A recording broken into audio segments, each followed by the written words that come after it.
ADHD কি? ADHD, attention deficit hyperactivity disorder, হলো একটি স্নায়বিক সমস্যা। এতে একজন ব্যক্তি মনোযোগ ধরে রাখতে পারে না, অতিরিক্ত চঞ্চল হয় এবং না ভেবে হঠাৎ কাজ করে ফেলে।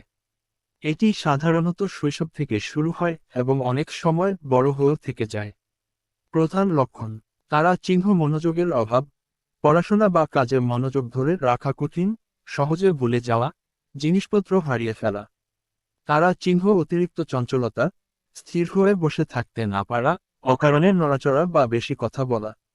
তারা চিহ্ন তাড়াহুড়ো ও ধৈর্যহীনতা, না ভেবে সিদ্ধান্ত নেওয়া, অপেক্ষা করতে না পারা।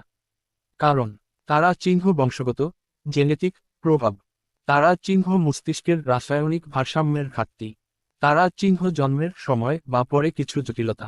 চিকিৎসা ও সহায়তা: পশুর চিকিৎসকের পরামর্শ অনুযায়ী তারা চিহ্ন বিহেভিয়ার থেরাপি, আচরণ নিয়ন্ত্রণ ও ভালো অভ্যাস গড়ে তুলতে সাহায্য করে। তারা চিহ্ন জীবনযাত্রার যত্ন, নিয়মিত ঘুম, সঠিক খাবার ও ব্যায়াম উপকারী। তারা চিহ্ন পরিবার ও শিক্ষকের সহায়তা, দৈনন্দিন কাজে বাড়তি সাহায্য প্রয়োজন। ডানি ইশারা করা উল্টো হাতের তর্জনী সঠিক চিকিৎসা ও যত্ন পেলে এডিএইচডি সম্পন্ন মানুষও স্বাভাবিক ও সফল জীবন যাপন করতে পারেন।